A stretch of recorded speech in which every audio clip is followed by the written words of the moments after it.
చూసారా? ఇంకా చెప్పాలి అంటే హైదరాబాద్లో మనం ట్విన్ సిటీస్ హైదరాబాద్ సికింద్రాబాద్ అంటాము. మీకు ఇండియాలో ఫస్ట్ ట్విన్ సిటీస్ అంటే మీకు హనుమకొండ వరంగల్ అండి.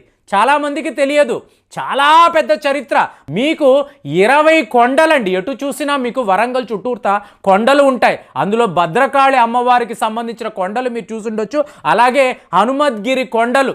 ఇవన్నీ కూడా ఏంటంటే మీ చరిత్ర, ఇక్కడ ఉండే ఆలయాలు మీకు, అలాగే మసీదులు. ఎందుకంటే మల్టీకల్చర్ అండి. హిందువులు ముస్లింలు అనేవాళ్ళు మీకు వరంగల్లో తరతరాలుగా నివసిస్తున్నారు. మీరు ఈ విషయాలన్నీ చూశారనుకోండి, వరంగల్ హనుమకొండ అని మీకు ప్రపంచంలో, ఇండియాలో, ముఖ్యంగా సౌత్ ఇండియాలో వన్ ఆఫ్ ద బిగ్గెస్ట్ సిటీస్గా ఆ రోజుల్లో చూసేవాళ్ళు.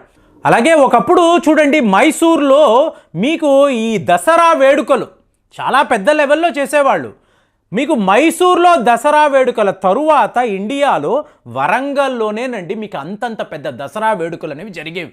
చాలా పెద్ద లెవెల్లో నిర్వహించేవాళ్ళు. ప్రస్తుతం బతుకమ్మ పండుగకి వరంగల్కి ఉన్న కనెక్షన్ మీరు మాట్లాడారు అంటే మీరు ఎన్నైనా చెప్పొచ్చు కదండి. మీకు ఎక్స్ట్రాడినరీగా జరుగుతుంటుంది కదా. అలా ప్రతి ఒక్క విషయంలో మీరు చూసారనుకోండి, వరంగల్ యొక్క ప్రాధాన్యత. ఒకప్పుడు వరంగల్లో ఉండే లైబ్రరీస్, హనుమకొండలో చాలా పెద్ద లైబ్రరీ, అలాగే మీకు వరంగల్లో కూడా చాలా పెద్ద లైబ్రరీస్. అంటే పెద్ద పెద్ద పండితులు, రీసెర్చ్ స్కాలర్స్, విద్యార్థులు వీళ్ళందరూ వరంగల్ ఈ లైబ్రరీస్కి వచ్చేవాళ్ళు. ఇప్పుడు మీకు తెలిసే ఉంటుంది, శ్రీ రాజరాజేంద్ర ఆంధ్ర భాషా నిలయం అని చెప్పి ఒక చాలా ఫేమస్ లైబ్రరీ మీకు వరంగల్ దగ్గర ఉండేదండి. అలాగే మీరు హనుమకొండ తీసుకున్నారంటే పేరు చూడండి, శబ్ద అనుశాసన అంటారు. అనుశాసన అంటే డిసిప్లిన్.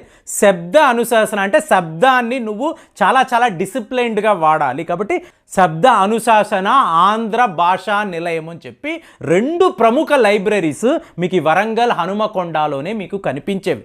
సో ఇలా చెప్పుకుంటూ వెళ్ళాలి అనుకోండి, మీకు యావత్ ఇండియాలో మీకు అతిపెద్ద కాటన్ అనండి, అలాగే పేపర్ అనండి, సిరిపూర్ కాగజ్ నగర్ అంటాము. అంటే ఇప్పుడు ఎయిర్పోర్ట్ గురించి నేను మాట్లాడాను చూసారా, ఈ ఎయిర్పోర్ట్ మెయిన్గా వీళ్ళు ఎక్స్పోర్ట్స్ కోసం వాడేవాళ్ళు. అంటే కాటన్ని ఎక్స్పోర్ట్ చేయాలన్నా, అలాగే పేపర్ని ఎక్స్పోర్ట్ చేయాలన్నా ఈ వరంగల్ ఎయిర్పోర్ట్నే వీళ్ళు ఆ రోజుల్లో వాడేవాళ్ళు. నేను ఎప్పుడు చెప్తున్నాను, బ్రిటిష్ కాలంలో బ్రిటిషర్స్ వెళ్ళిపోయిన తరువాత కూడా ఈ ఎయిర్పోర్ట్ ఎన్నో విషయాలలో మీకు చాలా 1962లో మీకు చైనా యుద్ధంలో కూడా ఈ ఎయిర్పోర్ట్ యొక్క ప్రాధాన్యత ఉంది అంటే మీరు నమ్ముతారా?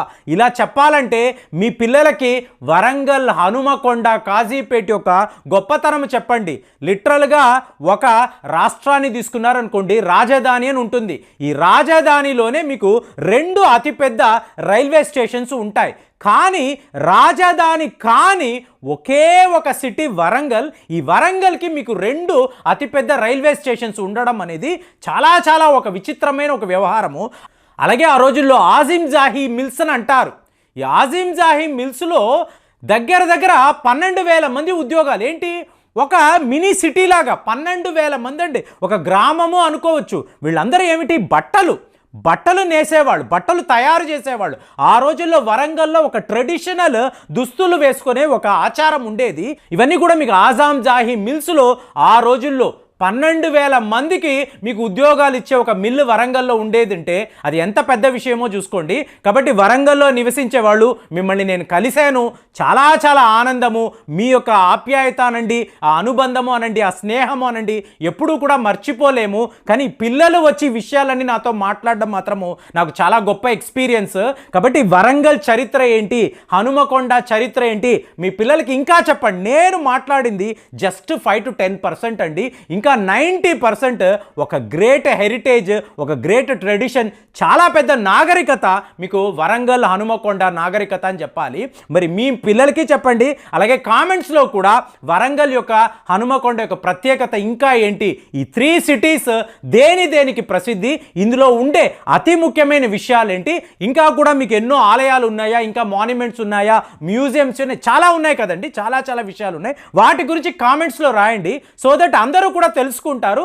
మీ పిల్లలకి చెప్పండి. అలాగే మన కమ్యూనిటీలో కూడా వరంగల్ హనుమకొండకున్న ఆ ప్రత్యేకత చెప్పినప్పుడు రియల్గానే అందరూ కూడా ఒక మంచి నాలెడ్జ్ని సంపాదిస్తారు. సో మరి ఆ పని మీరు చేస్తారని ఎదురు చూస్తున్నాను. మళ్ళీ వచ్చే వీడియోలో కలుద్దాం.